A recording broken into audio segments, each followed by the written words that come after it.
Gloire à Dieu. Vous êtes les bienvenus à l'étude biblique d'aujourd'hui. Je prie que cette étude soit un moment de rafraîchissement pour chacun de nous au nom de Jésus-Christ. Prions ensemble. Père, nous te remercions pour notre étude biblique de cette nuit. Merci pour ton peuple.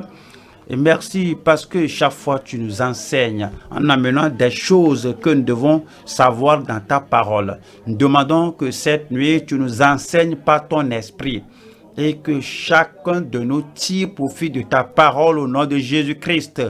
Nous te remercions parce que tu nous as exaucés.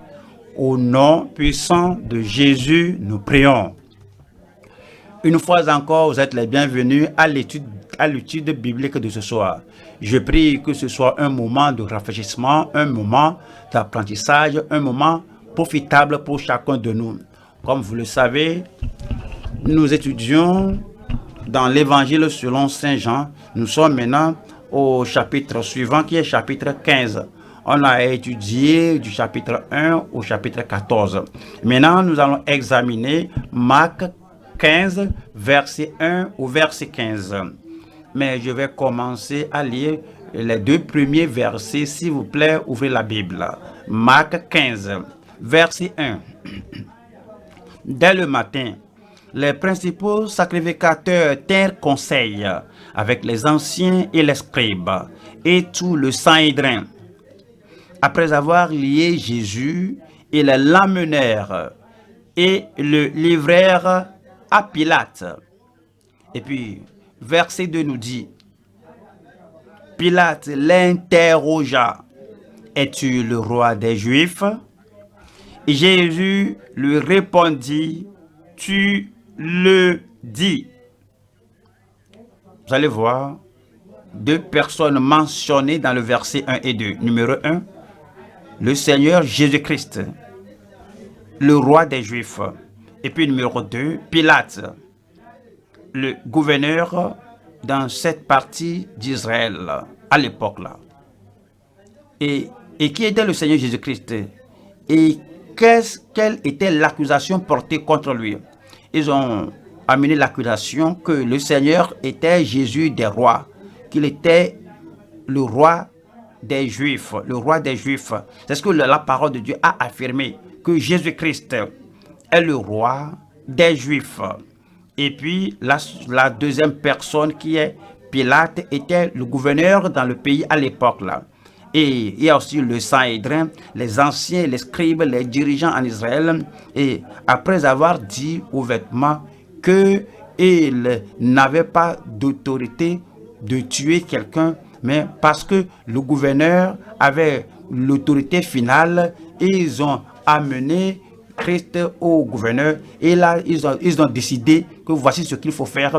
Ils ont décidé qu'il était coupable, qu'il serait mis à mort, mais ils voudraient avoir la confirmation, l'autorité du gouverneur Pilate pour faire cela pour eux. Et pour le fait que Jésus-Christ est roi des Juifs, cela est très clair. Il le savait. Et quand on voit Psaume chapitre 2, verset 6, vous allez voir ce que le Seigneur a affirmé. Psaume chapitre 2, Psaume 2, Psaume 2, Psaume 2, verset 6. C'est moi qui ai oint mon roi sur Sion, ma montagne sainte. Je publierai le décret, l'Éternel m'a dit, tu es mon fils, je t'ai engendré aujourd'hui. Et ceci c'est dit que c'est moi qui ai oint mon roi sur Sion, ma montagne sainte. Et tu es mon fils, le Dieu du ciel a confirmé que ce fils, le fils de Dieu, est aussi roi que le Père a nommé. Quand on voit Michée 5, verset 2, vous allez voir ce que l'Écriture a dit. Michée 5,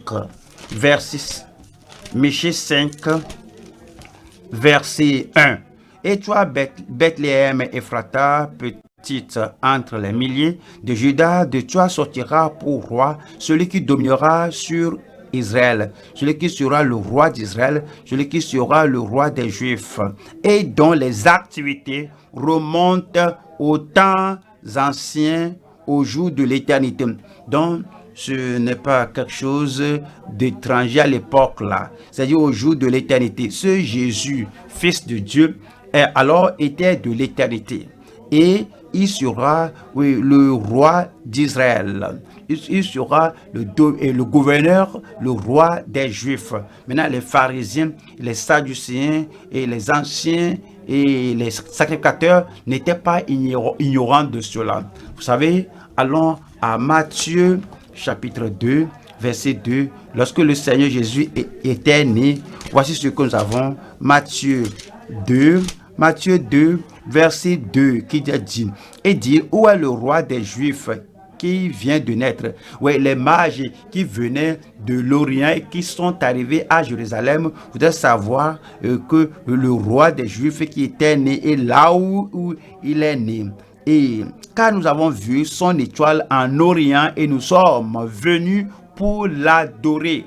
Donc le verset 3 dit, en réponse à cette question, le roi Hérode, ayant appris cela, fut troublé, et tout Jérusalem avec lui. Qu'avait-il fait? Verset 4. Il assembla tous les principaux sacrificateurs et les scribes du peuple. Voyez ceci, et il s'informa auprès d'eux du lieu où le Christ devait naître. Est-ce que vous suivez ce que nous lisons? Et ils l'ont appelé Christ, où le Christ devait naître. Et il lui dit, et les gens disent que nous cherchons le roi des Juifs. Il dit que où serait-il né? Verset 5, il lui dit, ils ont dit à Hérode, il lui dit à Bethléem, les anciens, les scribes, le Sanhédrin, il lui dit à Bethléem, en Judée, car voici ce qui a été écrit par le prophète.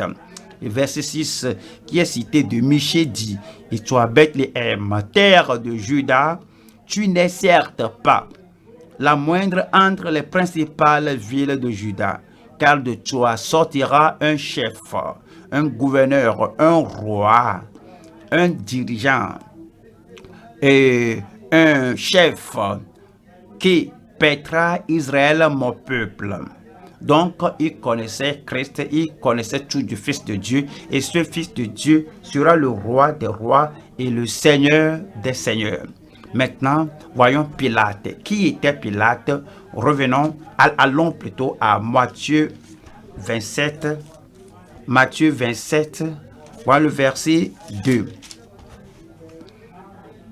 Après l'avoir lié le Seigneur Jésus-Christ, ils l'emmenèrent et le livrèrent à Ponce Pilate, le gouverneur. C'est le titre de Pilate. C'est l'autorité de Pilate. Voilà, il fut le gouverneur du peuple. Mais je veux que vous voyiez Luc 13 et voyez la personnalité de cet homme et voyez le style de vie de cet homme. Et vous voyez l'autorité que détenait cet homme. Luc 13, et voyons verset 1. En ce même temps, quelques personnes qui se trouvaient là racontaient à Jésus ce qui était arrivé à des Galiléens dont Pilate avait mêlé le sang avec celui de leur sacrifice. C'est ainsi que l'homme là était terrible. Il y avait des gens qui sacrifiaient et ils adoraient leur Dieu. Et Pilate a dit qu'allez attraper ces gens-là et arrêter-les et tuer-les là-bas et mélanger leur sang avec le sang de leur sacrifice. Et Actes chapitre 4, Actes 4, 27, Actes chapitre 4. Lisons le verset 27. En effet, contre ton saint serviteur Jésus, que tu as oint Hérode et Ponce Pilate, se sont ligués dans cette ville avec les nations et avec le peuple d'Israël. Ils se sont ligués. Voilà le verset 28 qui dit, pour faire tout ce que ta main et ton conseil avaient arrêté d'avance. Ouais, tout ce qu'ils ont fait n'était pas hors de ce que Dieu a ordonné. Tout était sous le contrôle de Dieu. Même de toute l'éternité, le Père avait décidé que Christ viendrait dans ce monde, que Christ, le roi des rois, le Seigneur des seigneurs, viendra dans ce monde et qu'il se fera un sacrifice pour notre péché, pour notre mal. C'est pourquoi lorsque Jean-Baptiste a vu le Seigneur Jésus, il a dit que le lendemain, Jean voyait Jésus venir et disait, voici l'agneau de Dieu qui ôte le péché du monde. Et nous avons vu maintenant ces deux personnalités que nous allons lire plus d'eux dans ce passage de ce jour. Le message de cette nuit est Christ, le prince céleste devant un Pilate terrestre. Christ, le prince céleste devant un Pilate terrestre. Le message est divisé en 3 parties. Premier point, c'est l'éminence de notre juste prince. L'éminence, la supériorité, le pouvoir, l'exaltation, la vie de Christ, la présentation de Christ au-dessus de ses anciens, au-dessus de ses sacrificateurs, même Pilate même, son éminence, l'éminence de notre juste prince. 2. C'est l'envie des sacrificateurs religieux. Alors Pilate a su que c'est par envie que Jésus a été livré. Ce n'est pas ce qu'il avait dit, qu'il est enfant de Dieu, qu'il est fils de Dieu, qu'il est le roi des Juifs, parce qu'il l'enviait. Il allait partout faisant du bien et guérissant tout ce qui était sous l'empire du diable. Eux-mêmes avaient dit, Caïphe avait dit, que si nous laissons cet homme, alors il va prendre toute la nation et toutes les nations vont le suivre. Et à cause de cette envie, c'est pourquoi ils se sont ligués contre lui et l'ont arrêté. C'est pourquoi ils l'ont pris pour le juger, pour l'éliminer. Et l'envie des sacrificateurs religieux. 3. Le mal. Ouais, Pilate connaissait la vérité. On veut que la conciliation des personnes. Pilate dit que je ne trouvais aucun mal en lui, mais il a frappé. La confession de l'insouciant Pilate. Pilate l'a crucifié, n'a rien vu de mauvais en lui. Lui-même a dit, il n'avait pas de preuves, d'évidence. Il même est mauvais. On a vu le mal du répréhensible Pilate. Numéro 1, c'est l'éminence de notre juste prince. Il est notre prince. Voyons Marc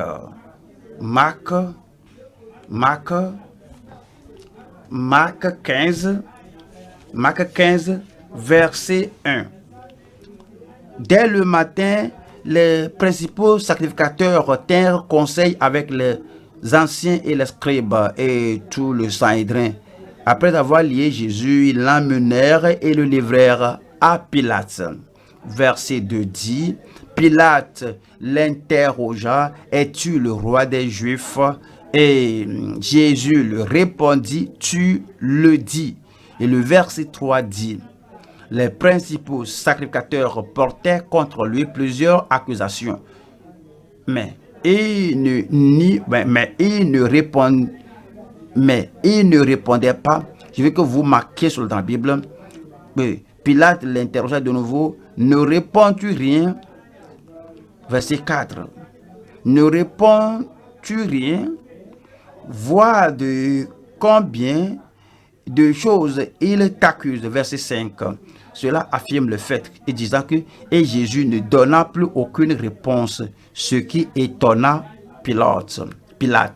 Ouais, il racontait quelqu'un pour la première fois et la personne contre laquelle et les gens jetaient des accusations et la personne ne se défendait pas. À cause de cela, Pilate s'étonnait. Voyons 3 choses ici. Ça, c'est la moquerie contre Christ. La moquerie contre Christ. Numéro 2, c'est le silence de Christ. Et numéro 3, c'est la norme pour les chrétiens. La norme pour les chrétiens. Ou les normes pour les chrétiens. Numéro 1, la moquerie contre Christ. C'est déjà dans Marc 15, versets 1 et 2. Je veux que vous voyez le verset 32 de Marc 15 qui dit ici que le Christ, le roi d'Israël, descende maintenant de la croix. Ils l'ont déjà crucifié, mais la moquerie continue. Ils l'ont déjà crucifié, mais déjà les paroles acerbes venaient contre lui, et la moquerie et les reproches et les blâmes contre lui, l'opprobre contre sa personne. Que le Christ, le roi d'Israël, descende maintenant de la croix, afin que nous voyions et que nous croyions. Ceux qui étaient crucifiés avec lui l'insultaient aussi. Ceux qui étaient crucifiés avec lui l'insultaient aussi.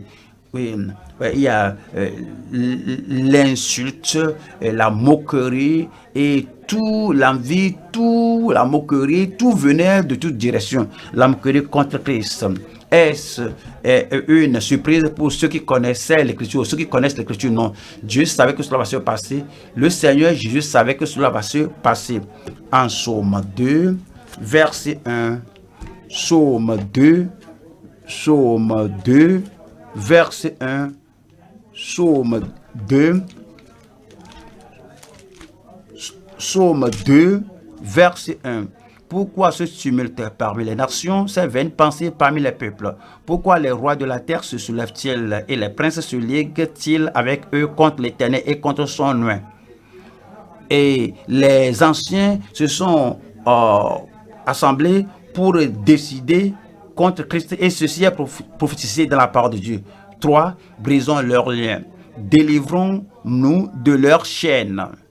Voyons, Psaume 22, verset 8. Psaume 22, verset 8 qui dit: tous ceux qui me voient se moquent de moi. C'est la prophétie au sujet du Messie, au sujet du roi des Juifs, au sujet du gouverneur du peuple, au sujet de notre Seigneur, au sujet du juste, au sujet de celui qui est pieux, l'impeccable, Jésus-Christ, le prince Jésus-Christ, le roi, Jésus-Christ, le gouverneur. Il est entièrement juste, absolument juste, sans aucune nuance. Mais la prophétie est venue que tous ceux qui me voient se moquent de moi. Ils ouvrent la bouche, secouent la tête. Et puis c'est dit au verset 9. Recommande-toi à l'Éternel. L'Éternel le sauvera et le délivrera puisqu'il l'aime. Exactement ce qu'il disait au Seigneur Jésus-Christ. Ouais, il y avait la moquerie, mais allons à Marc chapitre 15. Marc 15, que je vous rappelle encore le verset 3. Marc 15, verset 3 dit. Alors ici, il parlait maintenant de l'attitude de Christ au sujet du silence de Christ. Le verset 3 dit: les principaux sacrificateurs portaient contre lui plusieurs accusations. Ils ont déterré ceci et cela contre lui. Ils sont de faux témoignages contre le Seigneur Jésus-Christ. Mais il ne répondait pas. Verset 5. Jésus ne donna plus aucune réponse. Ce qui étonna Pilate. Pourquoi Jésus-Christ s'était tu? Pour quelle était la signification, l'importance de son silence? Nous allons voir cette chose ici. Numéro 1, le silence d'un vainqueur. Vous voyez, il a déjà vaincu, il les a vaincus, il a vaincu le péché, il a vaincu la tentation, il a vaincu Satan, il a vaincu les démons, il a vaincu tous ces faux témoins, il a vaincu tout le monde et toutes choses. Alors c'est un vainqueur. Il était vainqueur depuis toute l'éternité. Et à ce temps-là, au moment de son jugement, alors il était toujours un vainqueur. Un vainqueur ne doit pas mener à combattre une bataille qu'il a déjà vaincu. Il a déjà vaincu. Le silence d'un vainqueur.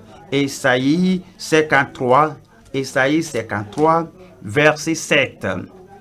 Il a été maltraité et opprimé, et il n'a point ouvert la bouche. C'est la prophétie. Esaïe l'a prédit. Il a parlé 700 ans avant que Christ ne soit venu dans ce monde.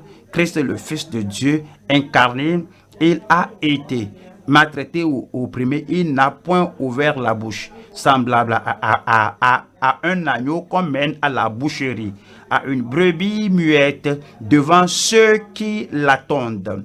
Il n'a point ouvert la bouche. Il savait qu'il a vaincu. Il savait que ceci a été prophétisé sur sa personne. Et à cause de cela, en tant que vainqueur, il s'est tué. Numéro 2, c'est le silence de conviction. Le silence de conviction. Vous savez, vous connaissez Christ. Christ peut les amener à conviction par son silence. Parce qu'on a vu un exemple de cela en Jean 8, verset 9. Jean 8, verset 9. Quand ils entendirent cela, accusés par leur conscience, ils se retiraient un à un. Ouais, accusés par leur conscience, ils ont amené une femme au Seigneur Jésus-Christ. Ils ont dit que cette femme, nous l'avons prise en flagrant délit d'adultère, et Moïse a dit de lapider de telle personne. Et que dis-tu? Et il ne disait rien. Et il continuait de dire, que dis-tu? Une seule phrase: si quelqu'un parmi vous n'a jamais péché, qu'il jette la première pierre. Et puis il s'est tué. Le silence de la conviction. Alors ils étaient accusés par leur conscience. Ils se retiraient un à un, depuis les plus âgés jusqu'au dernier. Et Jésus resta seul avec la femme qui était là au milieu. Numéro 3, c'est le silence de courage. Le silence de courage. Vous voyez, les peureux parlent beaucoup. Ceux qui sont courageux, ils parlent, ils disent plein de choses. Ceux qui paniquent vont commencer à dire des choses, à se défendre, que ce n'est pas vrai, c'est ainsi, et cela. Ils disent tant de choses. Mais si vous êtes courageux, si vous êtes brave, si vous savez que déjà vous êtes vainqueur, alors un vainqueur ne doit pas beaucoup parler. Voyons Hébreux chapitre 12, Hébreux 12, 2, Hébreux 12, 2. Ayant les Hébreux 12, 3. Considérez en effet celui qui a supporté contre sa personne une telle opposition de la part des pécheurs. Ouais, il a supporté tout silencieusement, afin que vous ne vous lassiez point l'âme découragée. Alors il ne se défendait pas, il a gardé le silence, il avait le silence d'un conquérant, d'un vainqueur, le silence de conviction, le silence de courage. 4. C'est le silence de consécration. Le silence de consécration. Il a dit, vous rappelez, rappelez bien, il a dit dans son mystère que celui qui m'a envoyé est avec moi et il m'a dit ce qu'il faut faire, ce qu'il m'a enseigné, ce qu'il a stipulé pour moi, c'est ce que je fais. Alors il était consacré à la volonté du Père. Il a dit, je suis descendu du ciel non pour faire ma volonté, mais pour faire la volonté de celui qui m'a envoyé. Quelle est la volonté de celui qui l'a envoyé? Il l'a envoyé pour se sacrifier pour notre péché. Il l'a envoyé mourir, verser son sang pour nos péchés. Parce qu'il savait cela, il s'était consacré à cela. C'est pourquoi c'est dit en Jean 18, verset 11. Jean 18, verset 11, qui dit, Jésus dit à Pierre, remets ton épée dans le fourreau. Et voici la consécration. Ne boirai-je, voici l'engagement, ne boirai-je pas, voici la soumission absolue à la volonté de Dieu. C'est pourquoi il s'était tué. Il savait qu'il devait boire la coupe. Ne boirai-je pas la coupe que le Père m'a donnée à boire? Il s'était consacré à la volonté du Père. Il dit que je suis prêt à boire cette coupe. Parce que, à cause de cela, pourquoi se défendre? Alors, va-t-il essayer de sortir de cette affaire, de cela? Il a la consécration, le silence de la consécration, de consécration. Et numéro 5, c'est le silence d'engagement. Le silence d'engagement. 1 Pierre 2, 23. 1 Pierre 2, 23. Lui qui est injurié ne rendait point d'injure. Ouais, lui, il n'usait pas de représailles. Ouais, les gens, si vous jetez quelqu'un contre eux, je ne parle pas de vous. Si on jette une pierre contre eux, ils vont prendre la pierre et cibler la personne et jeter contre la personne. Alors, quand on les injurie, ils vont injurier. Mais Jésus s'est dit que lui qui injuriait ne rendait point d'injure, maltraité ne faisait point de menace, mais s'en remettait à celui qui juge justement. C'est le silence d'engagement.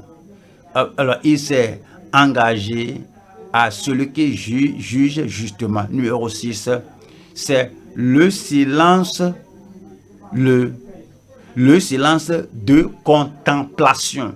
Lorsque vous contemplez quelque chose, vous ruminez la chose, vous pensez sur la chose, vous méditez. Et Jésus-Christ était là, il pensait aux Écritures, à l'Écriture, l'accomplissement de l'Écriture. Il pensait aux prophéties, que les prophéties s'accomplissent. Il pensait au pas, il contemplait, il planifiait, que voici ce que Dieu veut. Et puis il méditait, il pensait. Alors, à cette période, devant de cette pression, de cette persécution, il savait qu'il va bientôt mourir, il savait que bientôt il va accomplir le salut de l'humanité. Il savait bien que bientôt il dira c'est accompli. Il savait que cela ne va pas continuer à jamais. Alors, ces paroles vont s'accomplir, que c'est accompli. Donc, il méditait, contemplait cela. Et Marc 14, verset 60. Marc 14, verset 60. Alors, le souverain sacrificateur, se levant au milieu de l'assemblée, interrogea Jésus et dit, « Ne réponds-tu rien? Qu'est-ce que ces gens déposent contre toi ?» La première partie du verset 1, 61. Jésus garda le silence et ne répondit rien. Le silence de contemplation, le silence de souci. Il avait le souci pour eux, il les regardait et il pensait au jugement à venir sur eux. Et puis à cause de cela, ouais, lorsqu'il a porté la croix qui se voit en Luc 23, et il a porté la croix là et les gens pleuraient pour elle, pour lui, mais Jésus se tournant vers eux disait, filles de Jérusalem, Jésus se tourna vers eux, Luc 23, 28. Jésus se tourna vers eux et dit, filles de Jérusalem, ne pleurez pas sur moi. Ils savaient ce qui va leur arriver. Il disait et méditait et il savait le jugement qui viendra sur eux. C'est pourquoi il n'a rien répondu. Que ne pleurez pas sur moi, pleurez pour vous et pour vos enfants. Vous comprenez le pourquoi Christ s'est tué. Vous comprenez le pourquoi Christ a gardé le silence. Numéro 2, c'est le silence de Christ, le silence d'un vainqueur, c'est le silence de conviction, c'est le silence de courage, le silence de consécration, c'est le silence d'engagement, c'est le silence de contemplation, c'est le silence de souci. Pourquoi apprenons-nous tout ceci? Numéro 1, c'est écrit dans les Écritures. Et tout ce qui a été écrit d'avance l'a été pour notre instruction à nous qui sommes parvenus à la fin des temps. Pourquoi l'apprenons-nous? Parce que c'est une écriture. C'est de l'écriture. Toute écriture est donnée par inspiration de Dieu. C'est bon pour corriger, c'est bon pour la doctrine, c'est bon pour instruire et pour la justice, afin que le peuple de Dieu soit parfait, propre à toute bonne œuvre. Pourquoi apprenons-nous tout ceci? Parce que le temps pourrait vous arriver lorsque vous êtes faussement accusé. Le temps, l'heure peut sonner pour vous lorsque vous vous trouvez à la croisée du chemin. Certaines de ces choses qui étaient arrivées à Christ pourraient vous arriver et vous allez comprendre que voici l'exemple du Seigneur Jésus-Christ, l'exemple qu'il a pour vous, pour moi. Cela nous conduit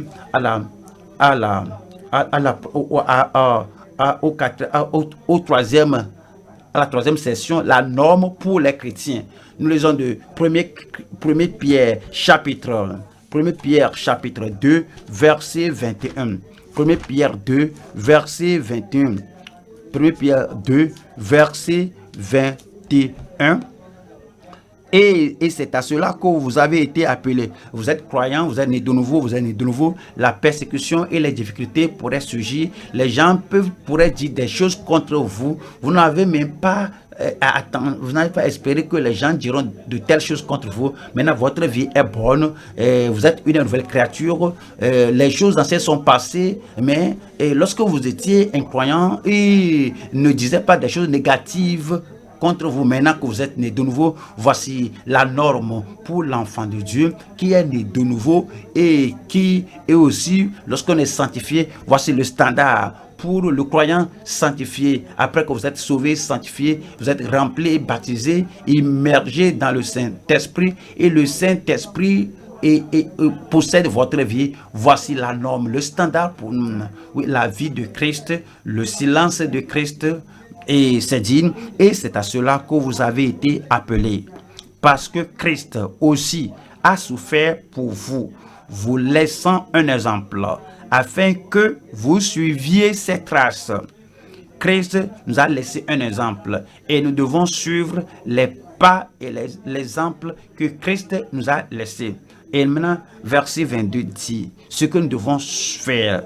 Lui qui n'a point commis de péché et dans la bouche duquel il ne s'est point trouvé de fraude, pas de mensonge, pas de séduction. Il y a des gens qui je vais m'en sortir, alors ils veulent sortir du problème, alors ils vont mentir. Je ne veux pas qu'ils sachent que j'ai commis ce péché-là, alors je veux régler tout. Je vais régler ça avec le Seigneur en privé.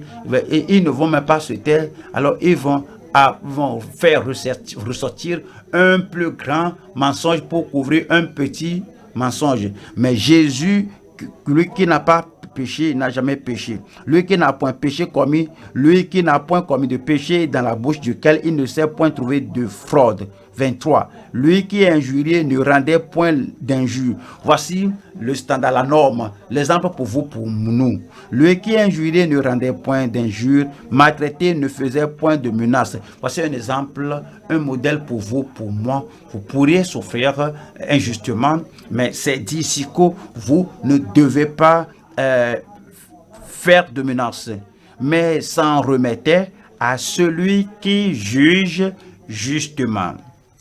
Mais s'en remettait à celui qui juge justement. Allons au psaume 39, verset 1. Psaume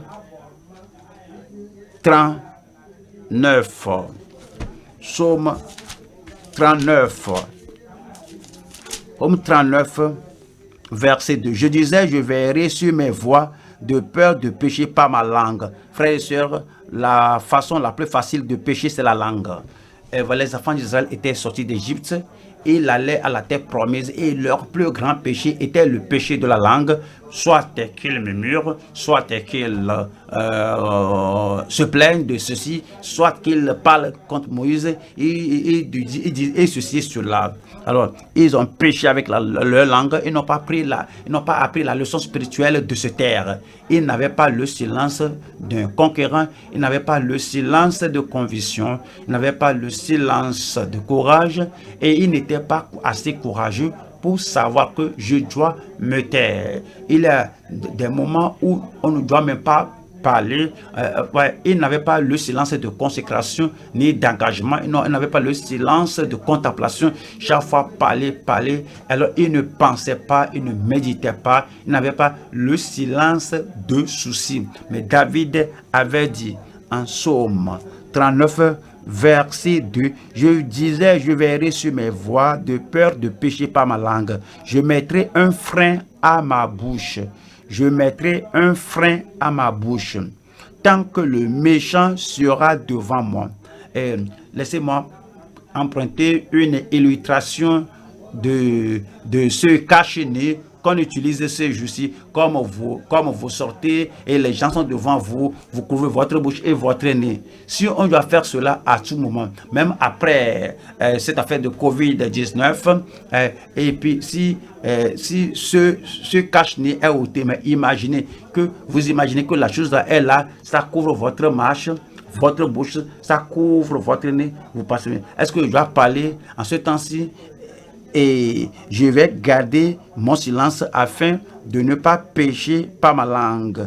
Alors, je mettrai un frein à ma bouche tant que le méchant sera devant moi. On le verset 3. Verset 3 dit, je suis resté muet dans le silence. Je me suis tu, quoique malheureux. Il y a de bonnes choses que je pourrais dire de moi-même. Tous ces gens qui m'accusent de ceci et de cela, je pouvais dire que oui, j'ai guéri ton papa, ta maman, j'ai chassé le démon de ce membre de ta famille. Il y a des bonnes choses que Jésus pourrait dire. Même il a ressuscité des morts, il pourrait parler de ces choses. Mais David a dit que je suis resté muet dans le silence. Je me suis tu, quoique malheureux. Et ma douleur n'était pas moins vive. Et le verset 10 dit, je reste muet, je n'ouvre pas la bouche, car c'est toi qui agis. Jésus savait que ceci venait du Père, que oui, c'est un accord entre lui et le Père. À cause de cela, il savait que voici la volonté du Père, parce que c'est dit, je reste muet, je n'ouvre pas la bouche, car c'est toi qui agis. Luc 2, 19,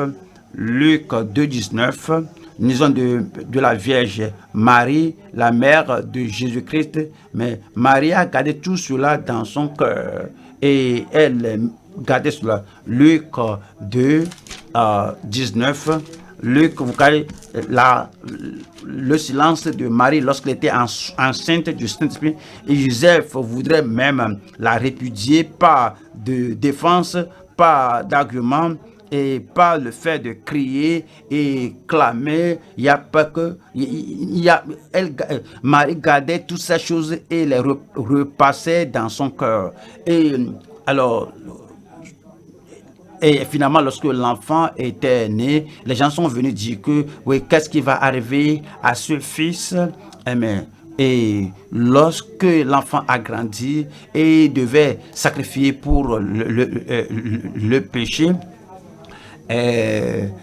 Marie a gardé tout cela dans son cœur. Elle n'a pas parlé et elle a gardé tout dans son cœur. Voyons 1 Pierre 4 et verset 19. Et voici notre attitude. Voici ce que doit être notre attitude et ce qui doit être notre disposition. Et parfois un lion veut sortir de nous, tomber sur les gens, déchirer les gens, que ce lion meure. Et que ce qui est au-dedans, qui veut chaque fois parler, qui veut chaque fois vous faire défendre, ce qui veut chaque fois argumenter les choses, que cela meurt. Après que nous sommes sauvés, il y a Christ qui vit au-dedans. Nous sommes sanctifiés, alors il vit grandement en nous et nous sommes remplis du Saint-Esprit et nous console et nous donne la paix et nous donne la pureté et nous donne la puissance et nous donne le contrôle. Nous devons être en mesure de nous contrôler et contrôler ce qui se surgit du dedans. Et 1 Pierre 4, 19, ainsi que ceux qui souffrent selon la volonté de Dieu remettent leur âme au fidèle Créateur en faisant ce qui est bien. En faisant ce qui est bien. Alors c'est ce que nous apprenons là-bas, la norme que Christ a laissé, le modèle de son silence, le modèle de se taire. Alors il n'a rien dit pour se défendre. Que cela soit un exemple pour vous, un modèle pour vous et une norme pour vous, pour moi aussi. Nous allons au deuxième point maintenant. Quand nous voyons Marc 15, nous lisons le verset Marc 15, verset 6. Voici l'envie du sacrificateur religieux. Verset 6, à chaque fête, il relâchait un prisonnier, celui que demandait la foule. Verset 7, il y avait en prison un nommé Barabbas avec ses complices pour un meurtre qu'ils avaient commis dans une sédition. Verset 8.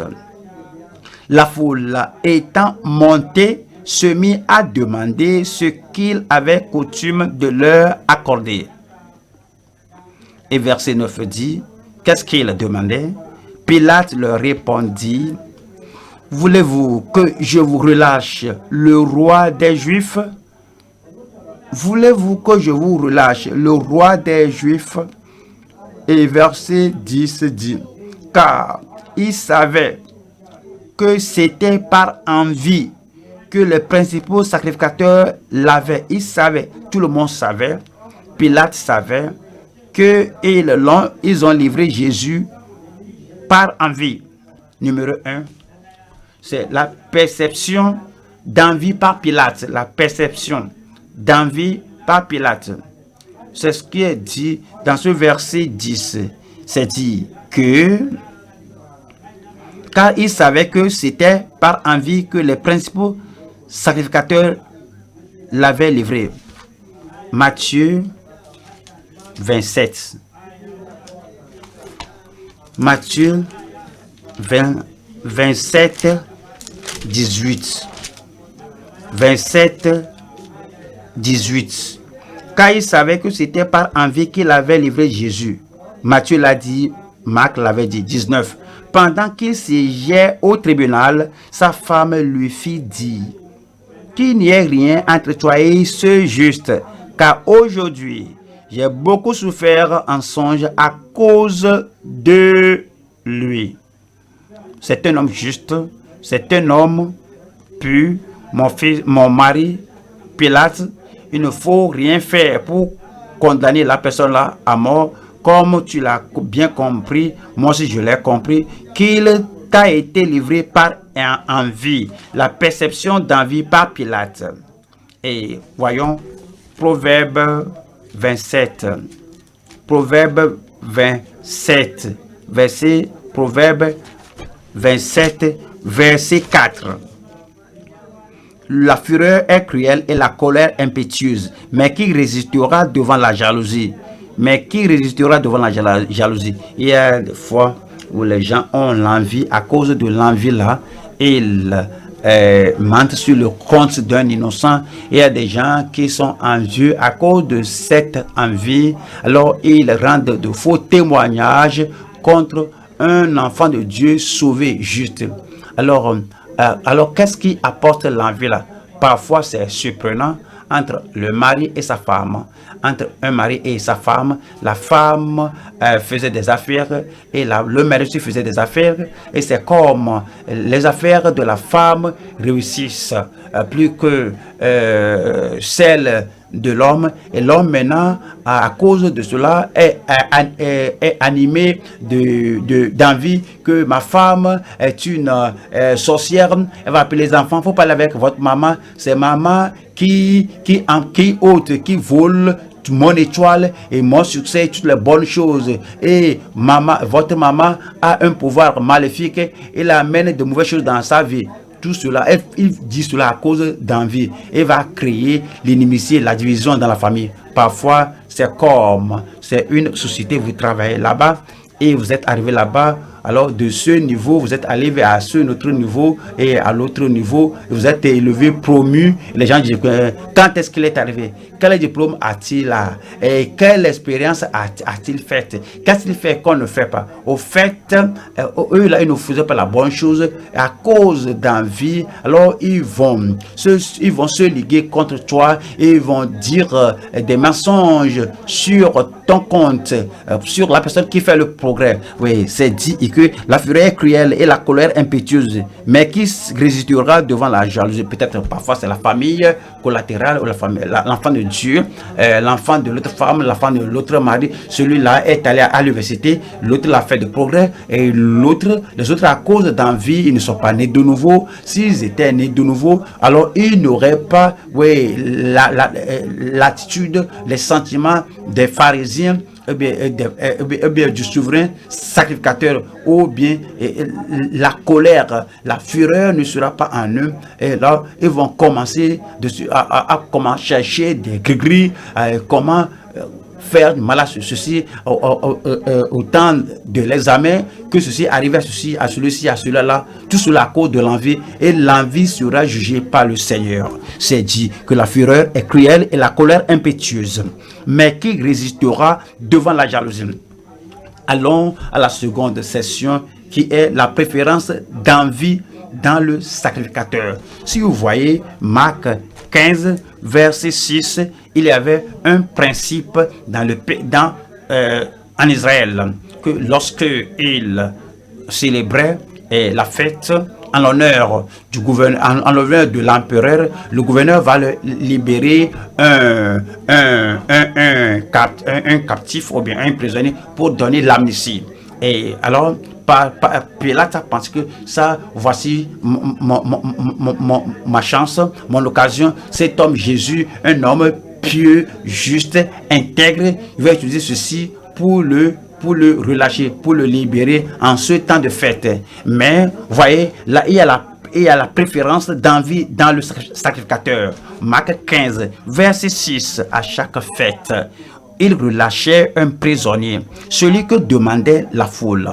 Voilà le verset 7 qui dit: il y avait en prison un homme, Barabbas, avec ses complices, pour un meurtre qu'ils avaient commis dans une sédition. Et même dans cette sédition, dans cette meute, quelqu'un a été tué et ils étaient arrêtés pour meurtre, homicide, ils étaient emprisonnés. Mais on voit maintenant la préférence de ces prêtres, de ces sacrificateurs qui a commis le meurtre dans cette sédition. Verset 8 dit: la foule étant montée se mit à demander ce qu'il avait coutume de leur accorder. Cela veut dire que relâche, libère-nous quelqu'un. C'est comme il voulait savoir. Pilate leur répondit, et il s'est dit que qui voulez-vous que je vous relâche? Pilate 9 leur répondit: voulez-vous que je vous relâche le roi des Juifs? Verset 10. Il posait la question là parce qu'il savait bien car il savait que c'était par envie que les principaux sacrificateurs l'avaient livré. Qu'est-ce qui était leur préférence? Qu'est-ce qu'ils disaient? Mais les chefs des sacrificateurs excitèrent la foule afin que Pilate leur relâche plutôt Barabbas et qu'il crucifie le Seigneur Jésus-Christ. Oui, la préférence d'envie dans les sacrificateurs. Parfois, voyons qu'il y a quelqu'un devant vous, vous savez que cette personne-là est très intelligente, la personne est agile et rapide. Cette personne a fait des expériences. Si vous avez l'occasion, vous avez l'opportunité de lui donner le boulot. Mais vous savez que si l'homme-là est rentré ici, l'homme-là va vous éclipser. Alors, je ne parle pas de vous, si je dis vous ou toi, ça c'est je suis en train de parler, de généraliser cela. Et l'autre personne dit que non, je ne vais pas permettre à cela d'arriver. Et puis il va accepter quelqu'un d'inintelligent, un faux type, celui qui ne connaît rien. Il va le prendre que je le recommande. Pourquoi recommander celui-ci? Parce qu'il sait que l'autre là, très intelligent, que si lui rentre ici, il va l'éclipser. C'est exactement ce que les sacrificateurs avaient fait. Ils voudraient éliminer le Seigneur Jésus-Christ.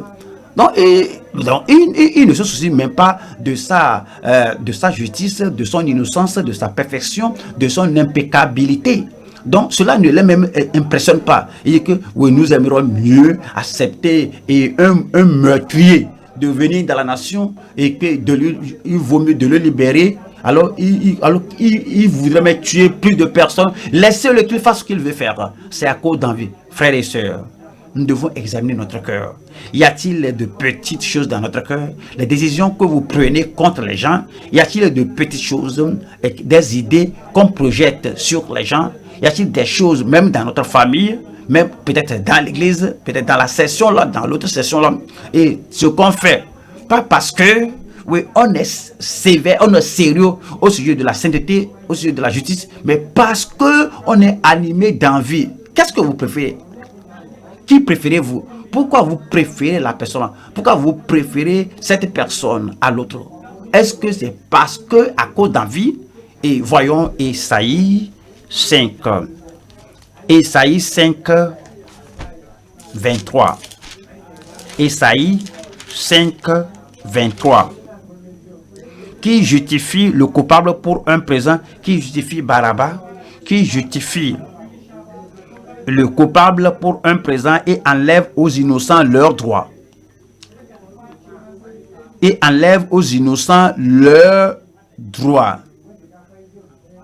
Et nous devons être très prudents, nous devons être très courtois, nous devons être très engagés aux standards, aux normes de la sainteté et de la justice, afin que notre préférence, notre choix ne soit pas fait par envie, par jalousie et qu'on n'ôte pas la justice du juste de lui, qu'on ne justifie pas le méchant Baraba en aucune manière.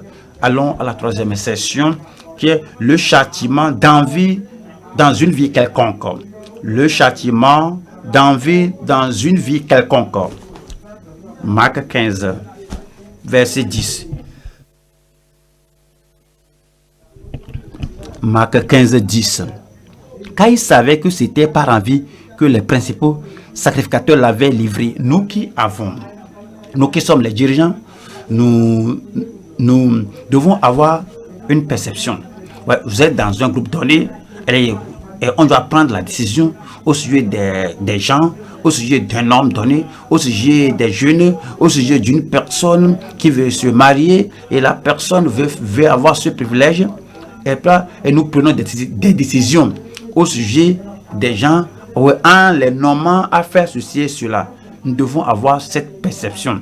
Ce que les gens disent de cet homme devant toi, ce que les gens disent de cette femme auprès de toi, on doit avoir cette perception au sujet de ce que les gens disent et qui dit ceci et pourquoi on dit ceci, afin que nous ne faisons pas notre choix sur la base d'envie. On ne prend pas nos décisions sur la base de l'envie.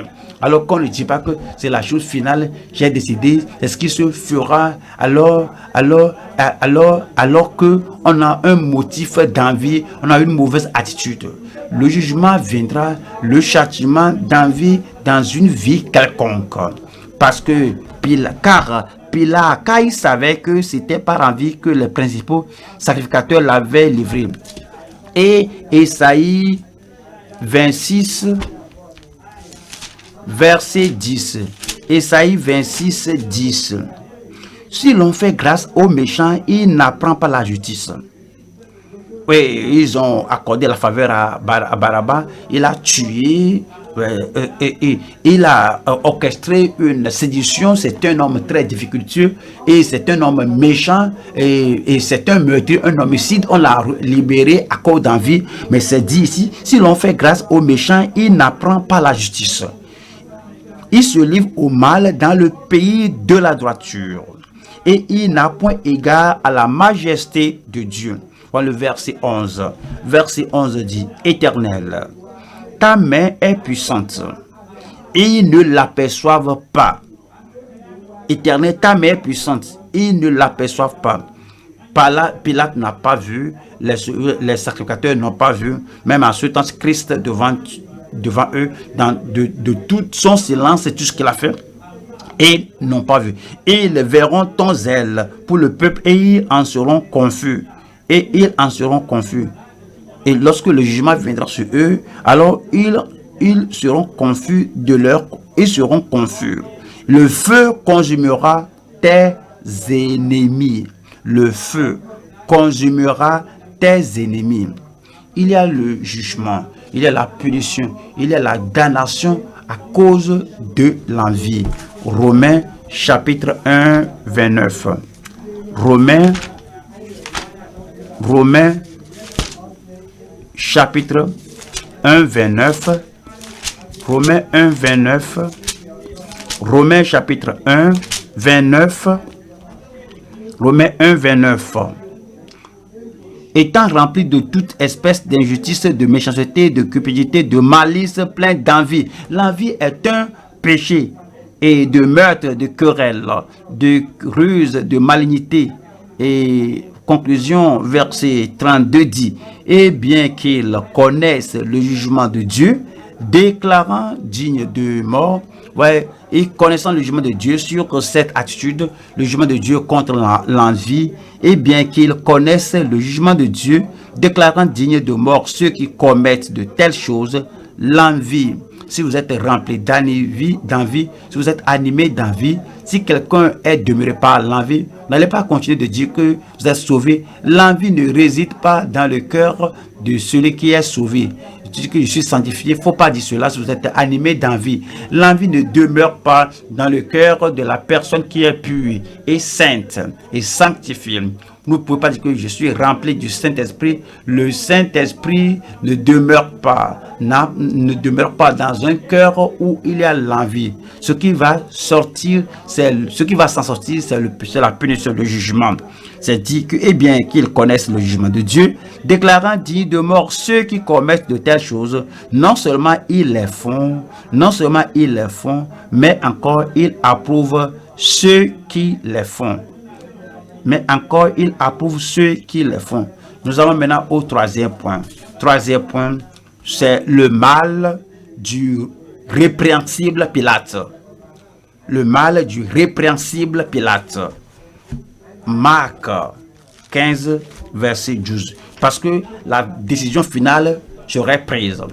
Ces gens qui sont envieux n'avaient pas pu prendre la décision finale à cause de l'envie. Et sans Pilate. Pilate savait que voici Christ est le Fils de Dieu, il est le roi des Juifs. Non seulement ça, que Christ est innocent, il est pur, il est juste. Mais voyons ce que Pilate avait fait en Marc 15, verset 12. Pilate, reprenant la parole, leur dit, que voulez-vous donc que je fasse de celui que vous appelez le roi des Juifs? Voilà le verset 13. Ils crièrent de nouveau, crucifie-le. Nous n'allons pas, sinon ressasser ce que tu as dit. L'homme là que nous avons amené, une évidence ou pas, de faux témoignages ou pas, qu'il soit fils de Dieu ou pas, que ce qui va se passer arrive. Même si le ciel doit s'effondrer sur nous, voici la chose unanime que nous demandons de toi. Crucifie-le. Verset 14. Pilate leur dit, quel mal a-t-il fait? Et ils crièrent encore plus fort. Crucifie-le. Ils n'ont pas posé la question. Ils n'ont pas répondu à la question, quel mal a-t-il fait? Quel péché a-t-il commis? Quelle action a-t-il commise et qui mérite sa crucifixion? Ils n'ont pas répondu à la question. Seulement, alors ils criaient de le crucifier. Dans le verset 15. Pilate, voyons ce que, voulant satisfaire la foule, voulant plaire à la foule, il ne regardait pas au Seigneur, il ne regardait pas à la loi pour juger le Seigneur, il ne regardait pas à l'évidence pour juger le Seigneur Jésus-Christ, il ne regardait pas au fait que sa femme m'a dit que mon mari, voici une personne innocente.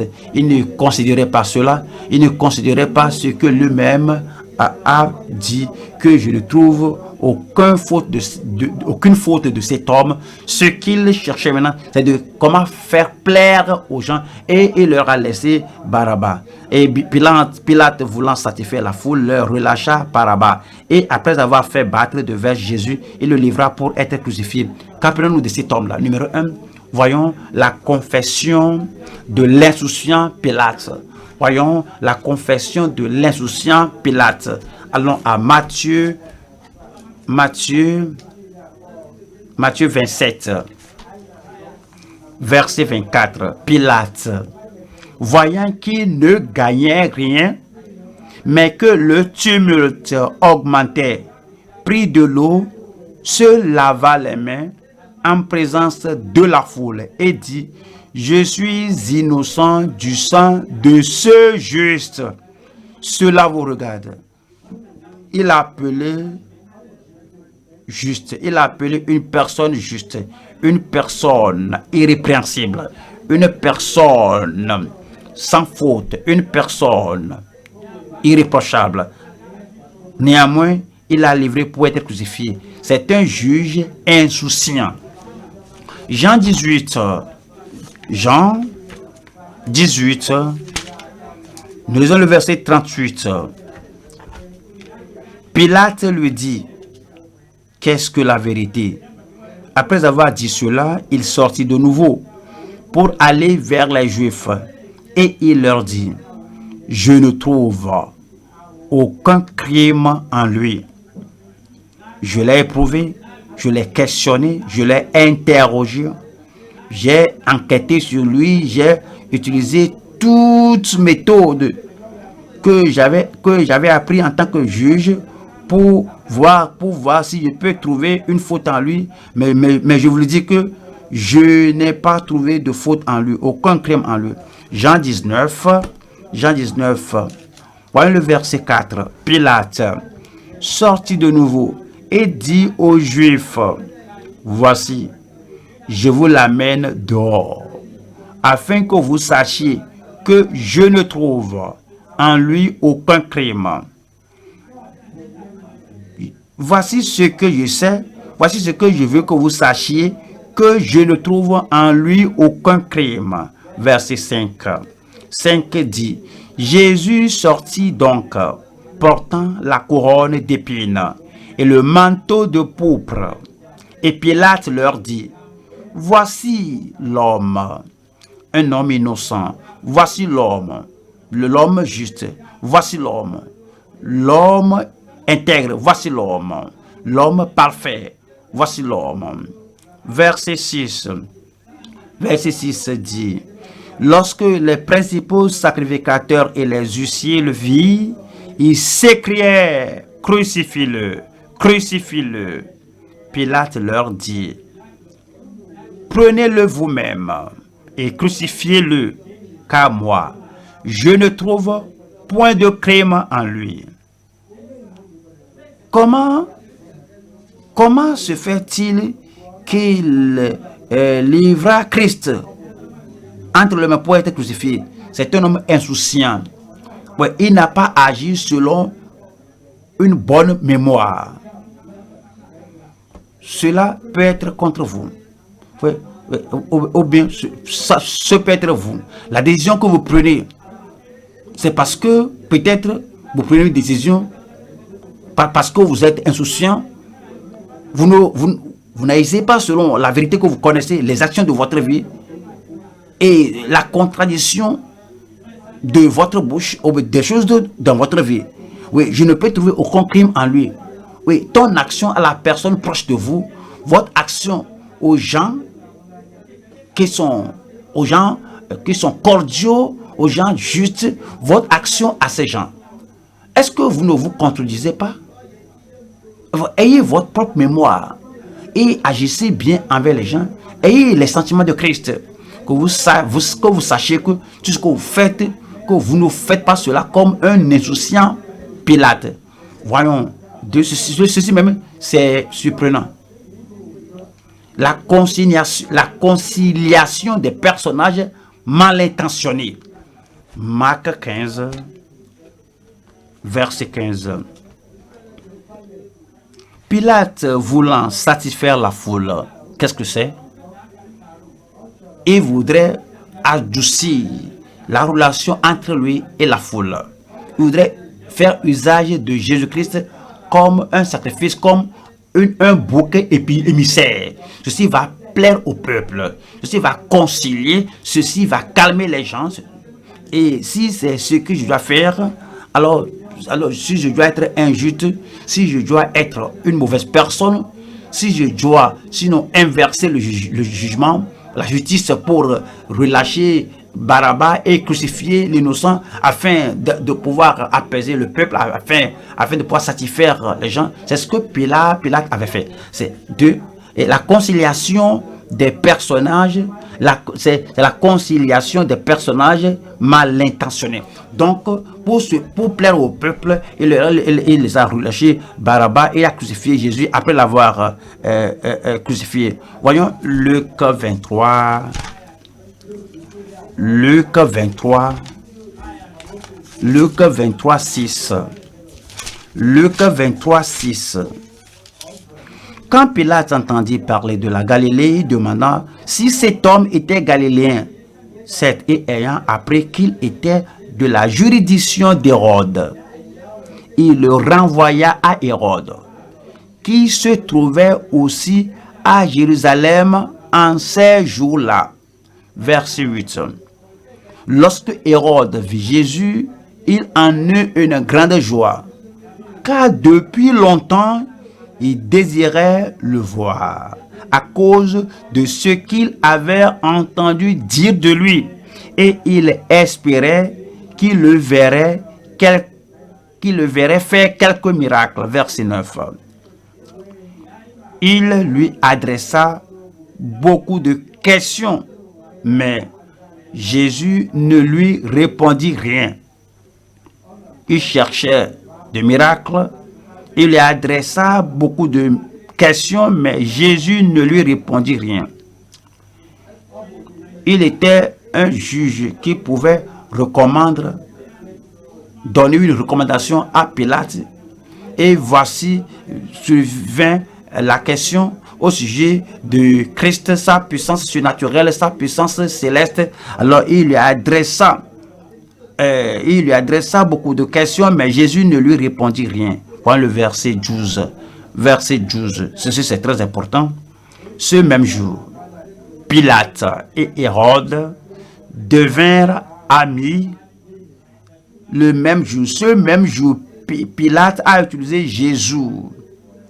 Et la souffrance de Jésus, Pilate a utilisé Jésus. Il a inversé le jugement sur Jésus. Et Pilate et Hérode devinrent amis d'ennemis qu'il était auparavant. Que pensez-vous? Voici une personnalité faible, Pilate. Pilate est un personnage méchant. Pilate, c'est une personnalité pécheresse, méchante. Il a regardé le cas de Jésus. Il savait bien que Jésus était innocent, mais seulement pour faire la paix avec Hérode et devenir son ami, il lui a envoyé Jésus que je te plais avec Jésus. Alors pourquoi nous condamnons-nous? Ce que tu dis, c'est ce que je dis. Ce que tu dis, ce que je dis, c'est ce que tu dis. Et puis Hérode devient ami, Pilate et Hérode devinrent amis d'ennemis qu'ils étaient auparavant. Oui, la conciliation des personnages mal intentionnés. Allons à Jean 12, Jean, chapitre 12, 43. Et on parle de ces gens que Jésus a parlé, car ils aimèrent la gloire des hommes plus que la gloire de Dieu. Pensez à Pilate, il aime la gloire des hommes plus que la gloire de Dieu. Pensez à Hérode, car il aimait la gloire des hommes plus que la gloire de Dieu. Et pensez à ces sacrificateurs religieux qui ont emmené Jésus et qui ont voulu Barabbas à la place de Jésus, parce qu'ils aimèrent la gloire des hommes plus que la gloire de Dieu.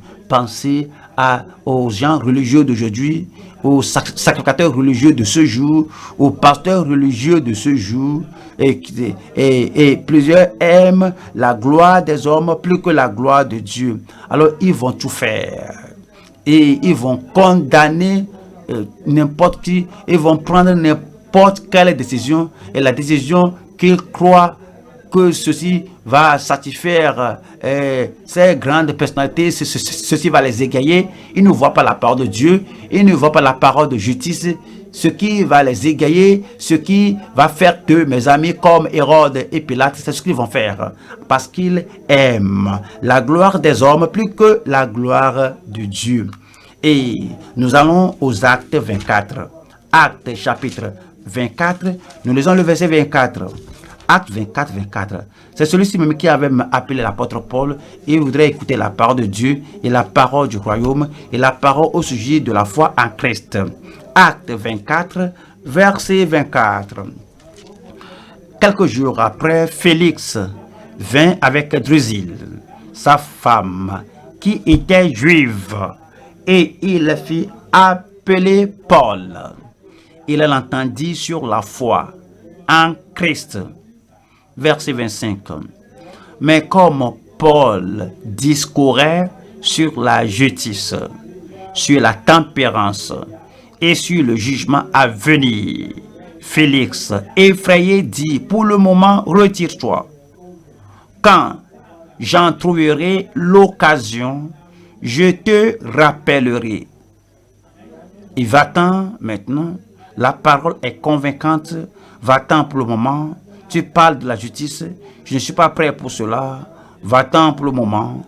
Tu parles de la tempérance, la maîtrise de soi, tu parles du contrôle qui va venir sur une personne lorsque la personne devient enfant de Dieu, va-t'en maintenant, je ne suis pas encore prêt. Tu as parlé du jugement à venir qui viendra sur ceux qui vivent dans le péché et meurent dans le péché. Va-t'en maintenant. C'est dit, pour le moment, retire-toi. Quand j'en trouverai l'occasion, je te rappellerai. Voilà le verset 26. Voilà ceci. Il espérait en même temps que Paul lui donnerait de l'argent, la correction. Ouais. Et depuis le temps là, il veut que Paul le donne de l'argent, comme des soi-disant pasteurs d'aujourd'hui, comme les soi-disant apôtres de ce jour, et ils vont donner de l'argent, ils vont donner un autre nom. Il ne faut pas l'appeler, faut pas appeler corruption, afin de pouvoir sortir de leur persécution, de leur situation, afin de pouvoir sortir, d'affaires, afin qu'ils aient de l'argent, des biens, pour des choses, pour leur ministère, pour leur assemblée. Cet homme il espérait en même temps que Paul lui donnerait de l'argent. Aussi l'envoyait-il chercher assez fréquemment. Il a envoyé chercher Paul régulièrement. Amène de l'argent, j'ai le pouvoir, je vais te relâcher, et pour s'entretenir avec lui. Verset 27. 2 ans s'écoulèrent ainsi. Et Félix eut pour successeur Pontius Festus. Dans le désir de plaire aux Juifs,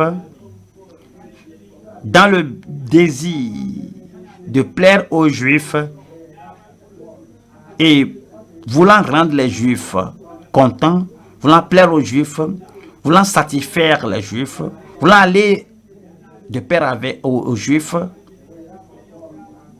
dans le désir de plaire aux Juifs, Félix laissa Paul en prison. Tous ces gens-là sont condamnés par Dieu, condamnés par la parole de Dieu, condamnés par toute la société. La condamnation des hommes misérables qui plaisent aux hommes. La condamnation des misérables qui plaisent aux hommes. Galates 1, 10.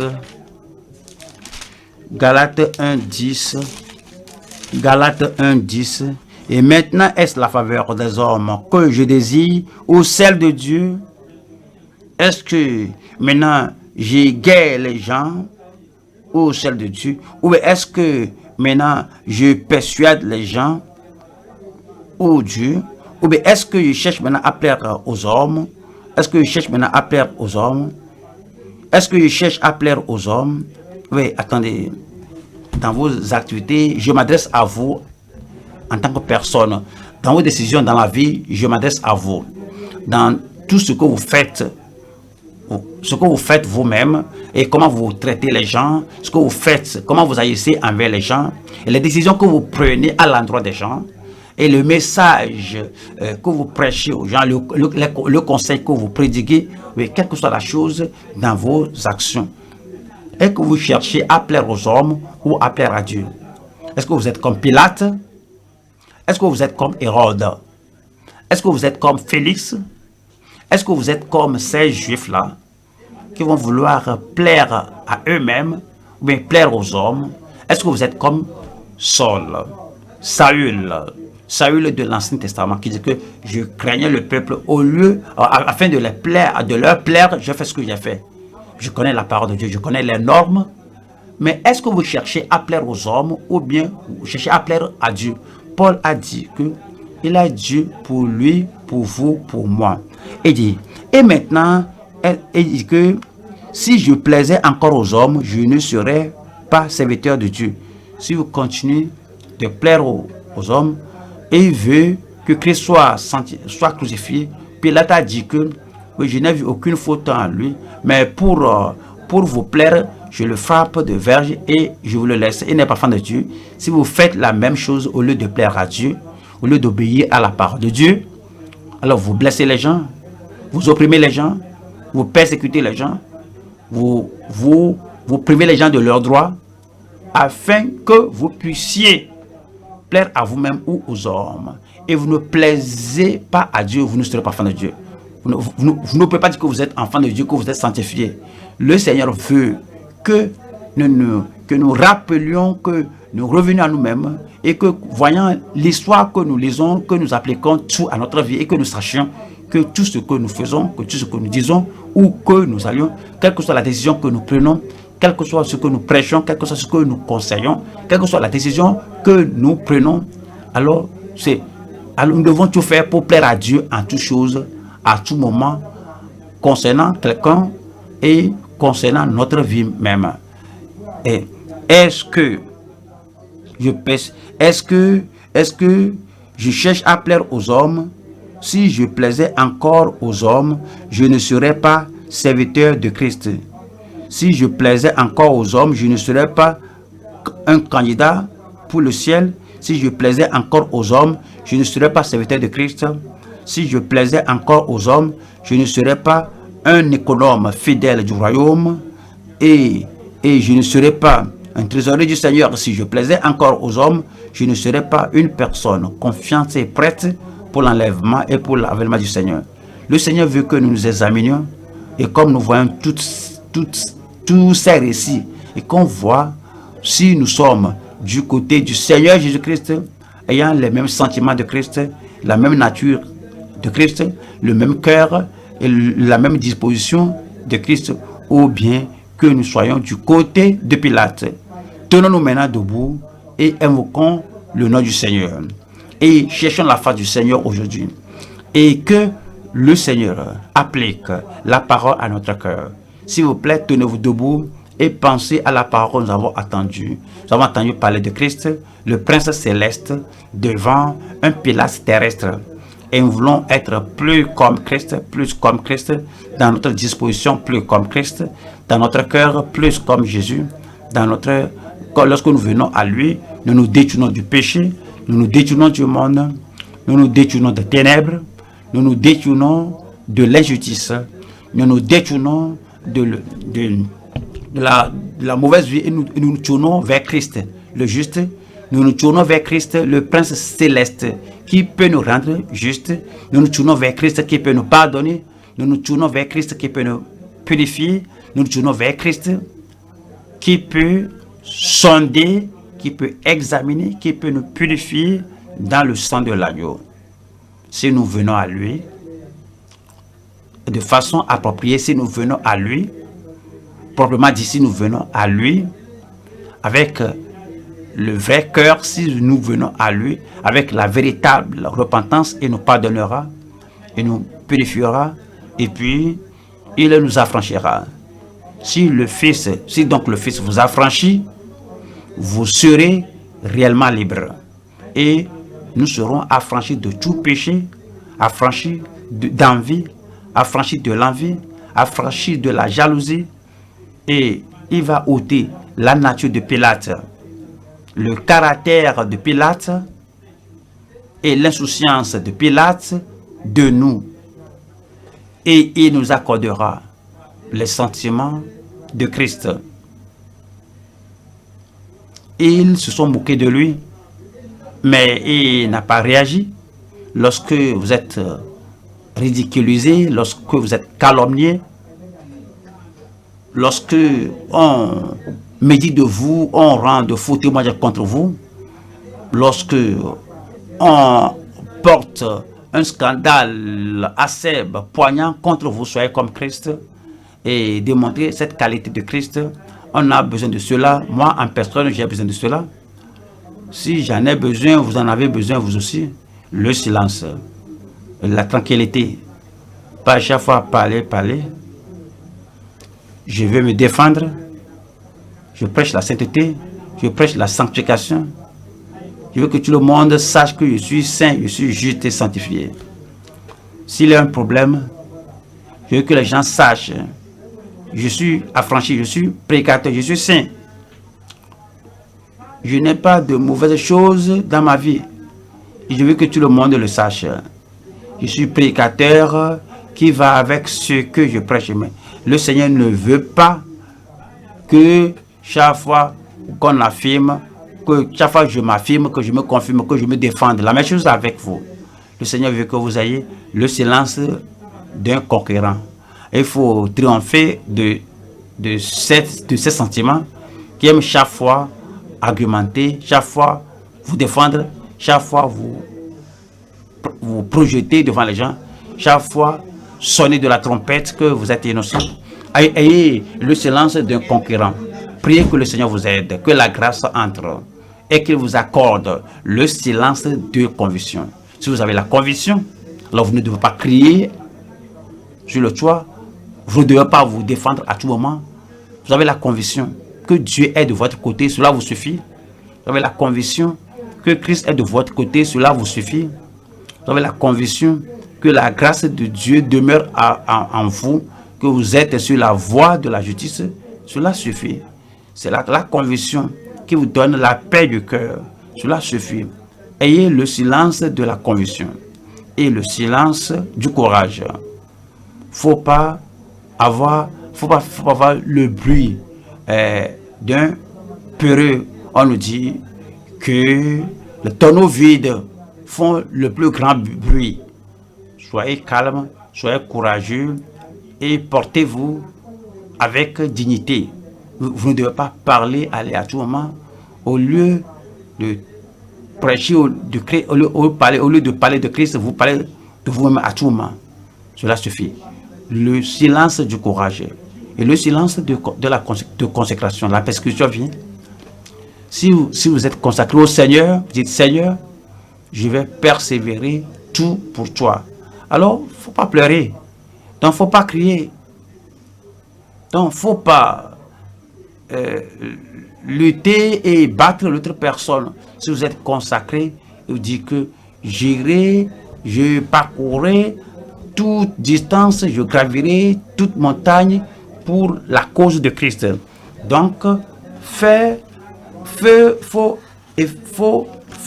que cette consécration agisse pour vous et soyez silencieux et remettez votre vie, tout ce que vous avez entre les mains du Père, en tant que créateur fidèle. À cause de cela, cet engagement vous rendra calme et silencieux. Et le silence de contemplation. Alors, vous êtes une personne prévenante, une personne méditative, et le silence de contemplation. Et le silence de souci. Vous avez le souci de votre âme. Vous avez le souci le souci des âmes d'autrui. Oui, vous avez le souci de l'éternité. Comment vous allez aller à l'enlèvement? Que ce souci-là vous rende calme, silencieuse. Et le silence de souci. L'envie, jamais. Quel que soit ce que les autres ont, pas d'envie. Réussissez-vous à cause de ce qu'ils ont? Pas de compétition. Pas de compétition charnelle. Il n'y a pas de compétition. Compétition pécheresse. Pas de compétition. La jalousie, compétition, de jalousie. Et que les gens jouissent de ce qu'ils ont. Et toi, quel que soit ce que tu as, quel que soit le privilège que vous avez, je ne suis même pas digne de ceci. Je ne le mérite pas. Et Dieu m'a accordé l'occasion. Alors réjouissez-vous de ceci. J'ai ceci à cause de sa miséricorde. Cela me suffit. Et Dieu même a promis plus. Que l'autre personne jouisse de ce qu'il a. Que l'autre personne continue dans la bonté de Dieu. Pas d'envie. Pas d'envie. Il ne faut pas soumettre. Il ne faut pas livrer quelqu'un à la crucifixion. À la persécution. À la mort. Ne soumettez personne au mal à cause de l'envie, à la punition. Oui, le châtiment, la punition attend ceux dont la vie est animée d'envie. Le Seigneur nous dit de ne pas aller dans la voie du mal et du méchant. Pilate, les océans Pilate qui connaît la vérité, mais qui ne veut même pas marcher par la vérité, qui ne veut même pas affirmer la vérité. Il dit que l'homme là n'a pas de crime. Néanmoins, il a amené à être battu. Néanmoins, il a crucifié. Cependant, une couronne d'épines a été mise sur sa tête. Pourquoi? Qu'est-ce qui a causé cela? Pourquoi tu fais souffrir les autres lorsqu'on sait que ces gens sont innocents? Alors, il ne faut pas avoir la confession.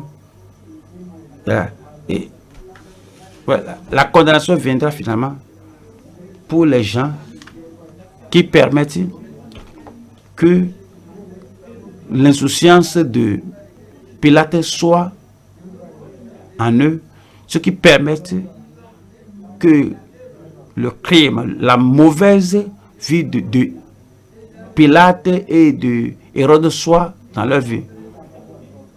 Vous aimez plaire aux hommes et faire souffrir les innocents. Ne permettez pas que le diable vous utilise et pour que vous plaisiez à un homme. Parce que si vous continuez de plaire aux hommes, non, vous ne serez pas enfant de Dieu. Vous ne serez pas candidat du ciel. Vous ne serez pas une épouse prête pour l'enlèvement et pour l'enlèvement de l'époux. Vous ne serez pas serviteur de Christ, un économe de Christ, une personne fidèle dans la position que le Seigneur lui a accordée. Au nom de Jésus, nous prions. Amen. Père, nous te remercions pour ce qu'on a appris aujourd'hui. Tu as exaucé nos prières. Tu nous as révélé ta pensée, ta vérité et l'application de ta parole à tout le monde fidèlement. Nous demandons, Seigneur, que cette parole devienne un sceau indélébile dans notre cœur, dans notre âme, et que cette parole soit indéléblement écrite sur la table de notre cœur, que cela soit inoubliable lorsque cela arrive au niveau pratique de notre vie pour prendre des décisions. Lorsqu'il s'agit des domaines pratiques de la vie où on doit marcher sur une voie donnée, comment vivre avec les gens autour de nous, dans la famille, hors de la famille, dans l'église, au bureau, au marché, partout, nous prions que cette parole que nous avons entendue, ça fasse partie intégrante de notre vie et que nous vivions avec la pensée, les sentiments de Christ, avec la justice de Christ, avec la sainteté de Christ que la sainteté de Christ que nous devons avoir à tout moment au nom de Jésus-Christ. Nous prions que quiconque se trouvant est coupable et injustice, comme la personne se repent du péché et se détourne de l'injustice et se détourne des ténèbres et se détourne de la mauvaise habitude, de la mauvaise disposition d'envie. Je prie, Seigneur, que tu pardonnes et que tu purifies au nom de Jésus-Christ. Nous prions, Seigneur, que tu nous affranchisses afin qu'aucun mal ne s'attache plus à notre vie au nom de Jésus-Christ. Rends-nous intègres, rends-nous justes, rends-nous adroits, rends-nous courageux, braves, pour savoir que la conviction que tu nous as donnée à tout moment au nom de Jésus-Christ. Nous prions que tu continues de purifier ton peuple, que tu continues de nous perfectionner et que tu nous rendes prêts pour l'avènement du Seigneur, pour l'enlèvement en particulier au nom de Jésus-Christ. Merci Seigneur, parce que nous savons que tu as exaucé. Confirme ta parole de salut et confirme la grâce de sanctification et la puissance du Saint-Esprit dans chaque vie. Nous te remercions parce que c'est fait. Au nom de Jésus, nous prions. Amen.